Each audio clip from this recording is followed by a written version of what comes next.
Mike's Daily Podcast. I was referencing a cartoon character. Can you guess which one? Mike Matthews is off his rocker today. What's the Pussode? Pussode. The Pussode today is 1097. The number 7, which is God's number. I'm Mike Matthews. That's Hayley Thesemi back. Mike's Daily Podcast. You've done this show so long, you know where to stop talking, because otherwise you get Mike's cut off. Daily Podcast. Well, this is where we call this blah blah. Milk is bad for you. It's got those things in it that make you want to run into the bathroom and dispose of your. It's got bad. Hey! So Mike looks at me before we Mike's Daily Podcast started recording and just goes, "What am I going to sing about?" I have no idea what I'm going to sing about. Mike's So I'm glad, Daily at least, Podcast. he got that figured out. Yeah! Well, I wanted to say that milk is bad for you. Don't drink it. Oh, that's what you brought up, an interesting point, that America is like the only country that has the big milk. It's what's for dinner all the time. Yeah, we have the Got Milk Got milk? commercials. We have foundations basically pushing milk and pushing all of this. Apparently, I have learned mostly falsified information about the health benefits of drinking milk. It's okay, like when you're a kid, but when you know, as soon as you hit your late teen years, you really shouldn't be drinking it as much. It's like kittens. I know a guy who keeps buying milk. I always see him come home, and he has like gallons of milk that he's pulling out of his car, and his kids are starting to get rather huge. And everybody in the family is getting big because they're drinking so much damn milk. The milk is making them unstoppable. Force To be reckoned with? That's probably what they are. Mm-hmm. Find out more about them. Find out more about them at aforcetobereckonedwith.com. Haley, it's been so long. Haley, you were telling me about a great trip you took to the Gelmans. Well, Gelman's, yeah. 924 Gelman, I think, is the official name of the place. The organization is called like American Music Foundation, but no one actually, or American Music Society, but no one actually calls it that because. Oh, why not? It sounds like a great title. It's Gelman's. People just call it Gelman's. Or If Green Day got up on stage and was like, "Yeah, we never would have gotten to where we are now if we hadn't have started off at the American Music Society." it wouldn't have been as No, good. they started playing shows at Gelman's. When I come around. You know, I really like Green Day, but I want to tell you, though, I can't really think of, warning, warning. That was a good one, too. You can't think of any Green Day songs? All the stuck in the road. As we go outside a cafe anyway, we're bringing Mike's Daily Podcast. Hope you had the time of your life. Another time Look who's walking.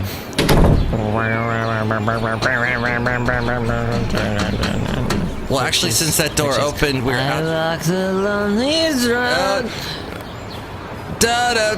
On the streams.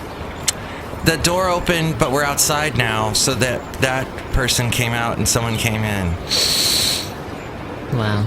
Amazing. Hello, my Matthews. It's Jelly. Shoehart, the gift shop. Horizon. Oh my god! Sorry, you scared me. I'm so sorry, Hayley. Like, Green Day is like awesome. They like make music and I dance to it. I like Green Day. On my own, here I go. Is that it? No? Okay. The other Green Day song I like is Wake Me Up When September Ends, which he wrote about his father passing away. Yes. And what was weird, the very first song when I got back on the radio after I had taken some time off when my father passed away, the first song that I played was When September, and it just came up in the rotation. Wow. And I'm talking out of the song, and I'm like, and it was October at this point, and I'm like, because my dad did die in September, and I went, thank God September ended. That month sucked. But hey, if you were born in September, kudos to you, because September is a good month sometimes. Yeah, it's not bad. It's sort of like summer's still around. Now we're kind of getting into a little bit of fall. Summer has gone and passed. I can see you, your brown skin shining in the sun. You got your head pulled back. Wait, Sunglasses on, baby. I can tell you my love for you will still be strong after the boys of summer have gone.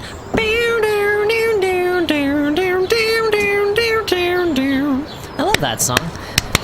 It's got that weird clap thing in it. But it's not as weird as the clap in Jack and Diane. Yeah. Dun dun dun dun Dun dun dun. dun dun dun dun. Dun. So let it rock, let it roll. Let the Bible belt come and save my soul. Hold on to 16 as long as you can. Changes come around real soon, make us women and men.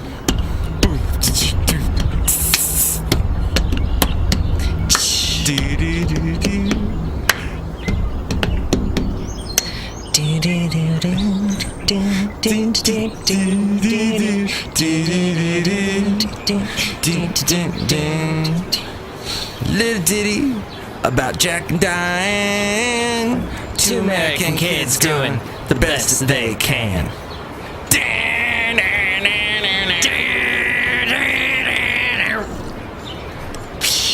Another song that I like a lot. Oh, thank you, 80s, early 80s for that song, and John Mellencamp. I do like the early 80s sort of small town pop rock. Yeah, there was some interesting... There was some really good stuff that came out of that. John Mellencamp stuff. You can sort of include Tom Petty into that sort of thing. And then like Boys of Summer, things of that nature. Yeah, a lot of really good stuff. Yeah, kind of the Heartland people. Yeah, exactly. Mm-hmm. That were singing. Because, you know, Reseda. Reseda? Oh, no, yeah. Yeah, you're... Heartland, somewhere in California. She's a good girl, loves her mama, loves horses, and all the vampires walking down move west down Ventura Avenue. Boulevard. Somewhere in Southern California. The Heartland. The Heartland of Southern California, yes. There was also that band, they did that song, On the Dark Side, yeah, on the dark man stand. Dark side coming in, no one is real. She doesn't know the way I feel. That sounds familiar. But a heart that's blind, flip to the dark side, across that line. On the dark side, dun, dun, yeah. They come from the cities and they come from the smaller towns. Another John Mellencamp song. Beat up tars and guitars and the things that go bash, boom, bam. R-O-C-K in the USA! R-O-C-K in the USA! R-O-C-K in the USA! Oh yeah! Rockin' in the USA! That had a lot of I mean, it was a very Heartlands sort of Bruce Springsteen-y song.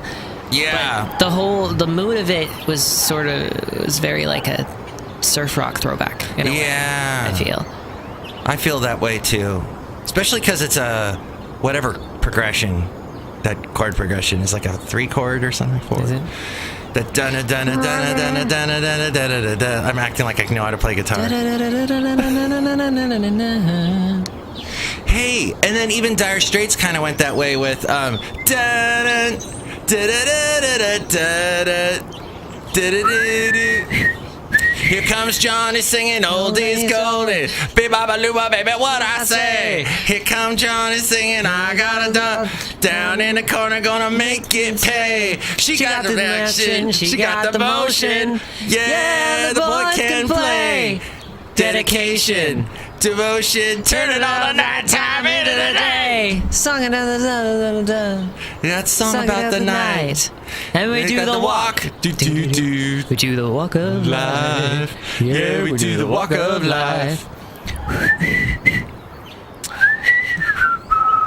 Woo. Yeah, we like that music. But now on another tangent about music, this is a completely different style. In the 90s, you had Puff Daddy. And Puff Daddy had a reunion last night featuring a lot of artists that he helped create, including Busta Rhymes and Mary J. Blige. That's why I was trying to look up that song. Without you, babe. I couldn't think of any Mary J. Blige songs, but Puff Daddy and... Oh, Maze. He helped create Maze, get him off the ground. Huh. So that happened, but... Yeah, all right. Interesting. Let's look at the podcast picture.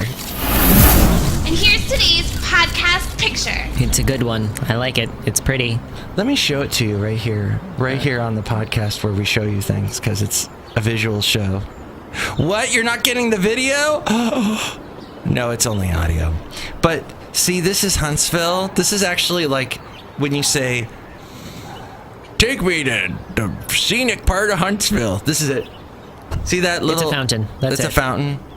This little park. And then at the top of this building is the douchiest doucheland franchise in the world, Ruth's Chris Steakhouse. For all you rich white mother... They mentioned Ruth's Chris in the podcast I was listening to this morning. Get the fuck out! Which was Spontanea Nation with Paul F. Tompkins. I'm not getting free advertising. He mentioned it? Yes, because they were doing their improv, and it was some like Houston's restaurant in Houston, but it wasn't actually about Houston. And the people who were at the restaurant were like, "This is almost as bad as that time we went to Ruth's Chris, and there was no one called Ruth or Chris there." Yeah. And then they did a flashback, and they were angry, and then they went, "This is almost as bad as this time we went to Olive Garden, and there was no garden." Yeah, but they can't say anything bad about Olive Garden because you love Olive Garden. I wouldn't say I love Olive Garden. I like Olive Garden, and if I want pasta, it is a great place for pasta. I'm going to say 3 negative things about Ruth's Chris Steakhouse. Number 1, everything is a la carte, so it's mega, mega expensive. No, you okay? You just hiccuped. I'm fine. Number 2, Ding. Sean Hannity promotes it, and I hate Sean Hannity. I hate him. I met him years ago when he was first getting started, and don't care for his political views is what I'm saying. And number 3, Ding. The only reason why they came up with the name Ruth's Chris is some genius said, "Oh my God, the way that rolls off your tongue, it actually makes you hungry." Because you're like, Ruth's Chris, and you're like, I'm going to eat a steak now. Ruth's Chris? It's the clumsiest name I've It's ever clumpy. heard. It's clumpy and it's clumsy. It's just inconvenient. So, may I tell you, I mentioned this a little bit on the last show. I went to a party on Saturday night in San Francisco, and I was so worried because I walked in the door and I thought, oh my God, because the first 2 guys that talked to me, except for my friend, he's cool, but the other 2 people were douches. Douchey douches. These guys were like, hey, so, because I had on, like I like to wear my hat on my head because I get cold, especially in San Francisco. I'm bald, so. It's windy. And I had a sweater on, and both were black, and I had jeans on, and the guy goes, hey, man, you look like a longshoreman, man. And you got some fish sticks for us. And I like had just freaking survived BART and buses and transit and walking and everything, and I'm like, I don't need this. And then the next guy right after him. Oh, and I hate people that come up to you and they don't say, "Hi, my name's Mike." They come up and they just put their hand in your face and they go, "Mike," expecting you to say your name, Hayley. And it's just so. Anyway, I was like, I almost did the thing, Hayley, where I said, "I'm out of here." Like, after 2 minutes, like, right. This vibe ain't for me. Oh yeah, but I get that. I'd spent all that time getting there, and then actually after I hung out for about 5 minutes, some cool guy talked to me, and even though all he was doing was talking sports, I somehow found my way able to navigate the sports conversation, even though I don't know about sports. Hey, congratulations! That's an achievement. I was like, wow, I'm actually talking sports with this guy. How about you? Public transit. It's a bitch. Takes you forever to get to places, and then you realize you don't want to be there. That's true. Oh, and then, so I had a great time at the party. There were some beautiful women there. There was some delicious food. There was some paninis. There was some booze. And then I had to leave, and it was good to see my friend because I hadn't seen him in 6 months. And we got caught up, talked to his girlfriend. It was awesome. And then I'm like, oh, God, I got to go. And they're like, why? And I'm like, well, it's almost midnight, and frick, the BART ends at midnight. I'm going to be stuck here till 8 in the morning tomorrow because BART doesn't start till 8 on Sunday. And they're like, dude, because we're Californians. And he goes, dude, Broham. No, he didn't say that, thank God. But he's like right up the street. Because, it's all hills. Yeah. San Francisco. Like everywhere's up. The little bit, like, you walk up a little bit and there's a road and a bus. They said a bus is going to be there in 4 minutes. And I get up there and sure enough, there's a bus. What the hell? But it was actually an Uber. Oh. And this really nice Asian man drove me back to... No, it was a mustache car. It was a Lyft. No. What? No, it was a bus. And I get on the bus, and I'm sitting there, and I'm like the only one on the bus except for an old couple. And the old couple are having this conversation. May I, Hayley? Your podcast would be rude if I said no. Well, but I'm going to do it anyway because I went to a punk show, and I don't give a f***. Okay. Well, I'm feeling your punk vibe, and I'm going to say I don't give a f***, and I'm going to do this for you. You ready? Well, good. The old couple was like this. The lady was saying, "Oh my God, and I can't believe you did that. Why don't you ever do this anymore? I can't believe you did." And the guy's just going, just totally being berated by his wife or whatever. And that was the whole ride, was listening to them yelling. And it felt so bad. Interesting. That they were having this angry conversation. And this was at like 11:30 at night. Yeah. Well, you're not going to have a conversation like that in the middle of the day. Why not? I have no idea. I think you're just being contrarian. Contrarian? More like Centaurian. You are an old person from another dimension. Is that what Centaurian means? I think so. I don't think the whole other dimension thing is necessary, but it's nice. Oh, okay. Katie throws at me on the last show, Padawan. What does that even mean? Padawan is a term from Star Wars. Oh! A Padawan is someone training to be a Jedi Knight. Oh, I didn't know that. Yeah. Oh. So they recruit people as very young children, take them away from their families, and then they're Padawans until they become Jedi Knights. Oh! Which then they all get killed in the third movie. Yeah, that's true. All the Padawans do too. That's bullshit. Yeah. George, it's f***ed up. George Lucas has bloodlust. Yeah, in a way. I'm going to kill all my characters. They all gonna die.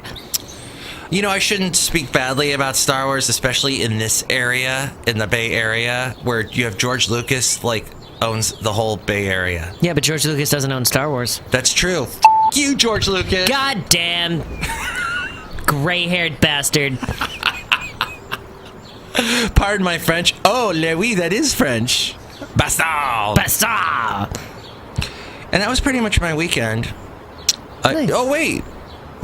Oh, I did watch a lot of Hercule Poirot. I'm almost done, so then you won't have to hear me talk about it anymore. All right.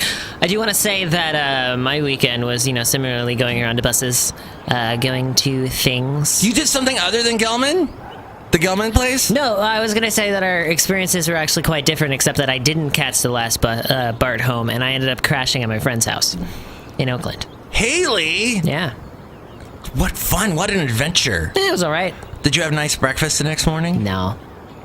I got up, took bus and BART home. Then I had a lovely lunch with my girlfriend. Aw, how is Becca? She's doing a little better. She was having trouble at her job because it really seemed like the people at her job were out for her, like management and things of that nature. Oh. But she was able to... How could they? She's so sweet. I know, but she was able to have some discussions with some of the other people working there, and it turns out that it's not that they're out for her, they're just out for everyone. It's just a shitty place to work, apparently. Damn it. Why the...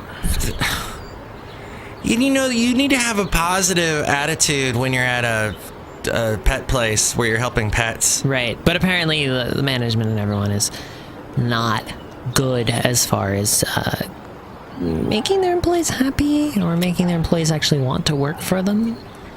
What jerk? I need to get her a job at another vet place. Well, she's looking into jobs that are not necessarily within the vet experience because the whole experience has kind of turned her off of it a little bit. Yeah. So she said she wants to take some sort of a break. Okay. But she still really needs an income, so she's doing her best. I'll do some brainstorming. Dearest listener, if you have an idea of something that Becca can do for her income, that's legitimate, let us know. Oh, by the way, yesterday, I met a guy named Abel. An old guy named Abel. Abel. He wasn't from the Bible, and he had a dog, and his dog and my dog played. It was this cute, big German Shepherd Labrador mix. And it played with my dog. And Abel was super nice guy. That's cool. Just like the Abel from the Bible. Except the Abel from the Bible is dead. I want to tell you that there's some son of a bitch that walks the trails, and I always say hi to him, and he gives me the look like, shut up. Like that look when he's got his dog. And I don't understand the point of that. There's, at least smile, or you don't even have to smile, but don't be so freaking mad. Right. Watch your vibes. That's the lesson of this show today. I want to say that. Watch your fucking vibes. And then that's what we're going to call the show, is vibes. Good. And then the guy that I work with at the other place, that I won't say his name because I said it a bunch. Right. He's got a permanent scowl. Right. I don't get why are you coming to work if you got the scowl? Well, you're not going to not come to work. Hey, boss. Yeah, I woke up this morning with a scowl, so I'm not. It doesn't look like I'll be able to make it in today. What I'm saying, Hayley, is life is short. People die. They died now. Someone.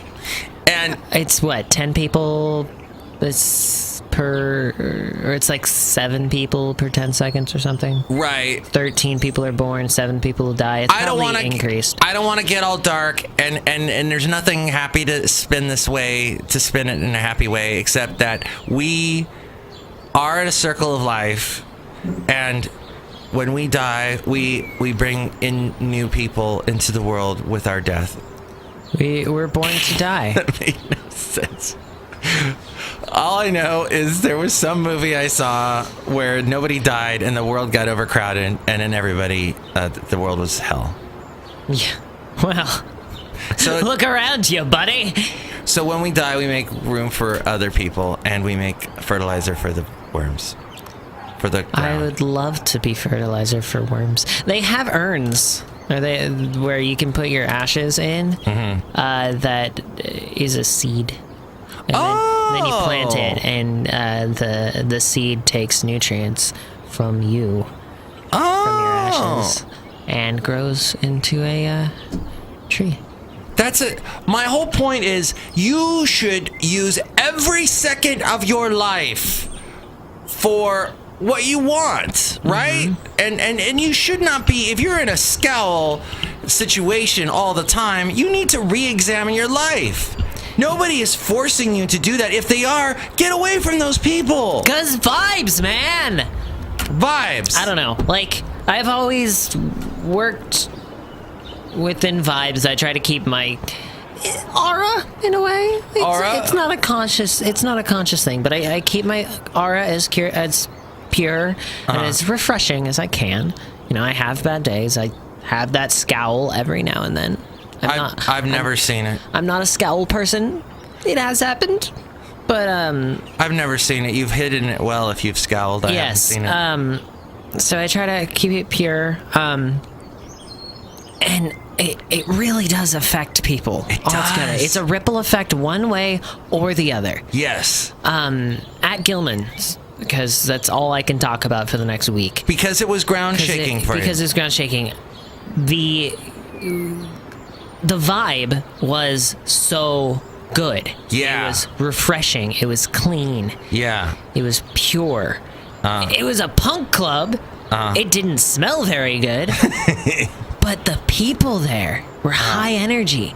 They wanted to be there. Yeah. They wanted to be with other people like them who were there to have fun, who were there to listen to good, loud, hard music. Yes. It's punk.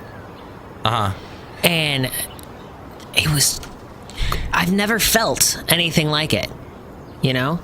And I also want to commend you on going to Gelman versus going to see like Maroon 5 at some, massive stadium. Right. Where then you have a load of parking issues when you leave and everything. This is more earthy, more this is to the ground. You know what I mean? Like you're sticking your feet deep in the sand and you're getting in with the little what are the things in the sand that Worm.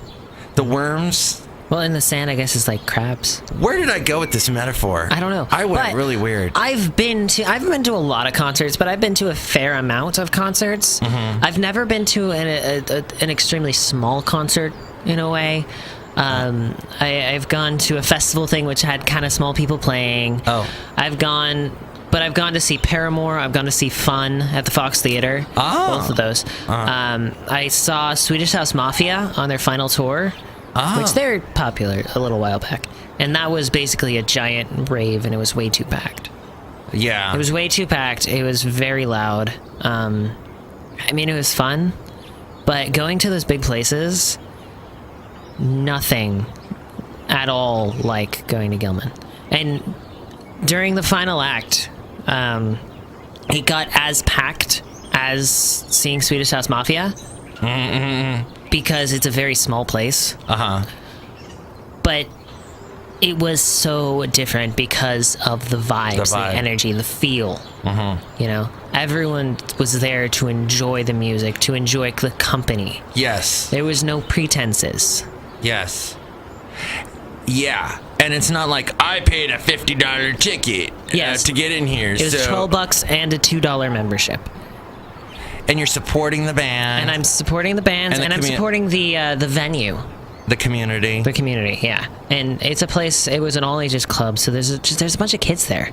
One of the drummers in the first band was like 12. Wow. And he was good.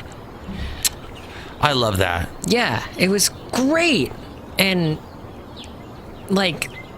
I think the whole no pretenses thing was so important to me because it is a punk scene.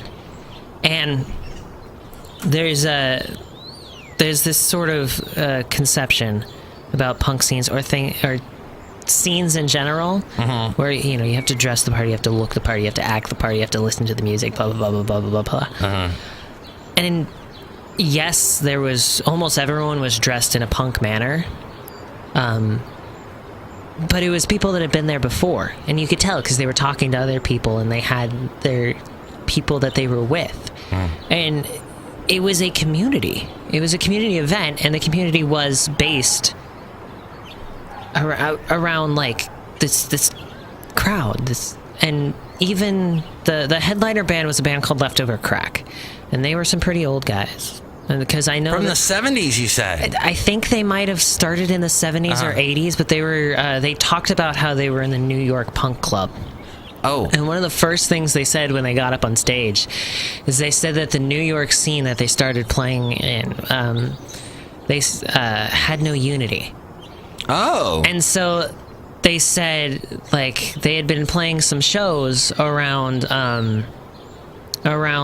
San Francisco pretty recently in the Bay. Mm-hmm. And they said that it was such a different scene. Really? And they loved how much of a community it was and how different it was from the New York scene where there is no unity. There is no punks coming together. And you could even tell from, a pit formed, a mosh pit, basically. And it's basically in its way a brawl. Yeah. Where everyone's bouncing around, smashing into each other. But it's like someone falls down, you have someone step forward to block people off while someone else is pulling that person up the minute they go down. Yeah. And that is an unspoken rule. That is what you do. And it happened every single time. And my friend's friend, because I went with a friend who had friends that was in a band, they were in the band and they were playing, and they were like, everyone continue having fun, be safe about it, pick people up if they fall down. If you don't do that, I will fight you after the show. And everyone starts cheering. It was pretty great. Oh, what a great time. I need to go to Gelman. I haven't done that yet.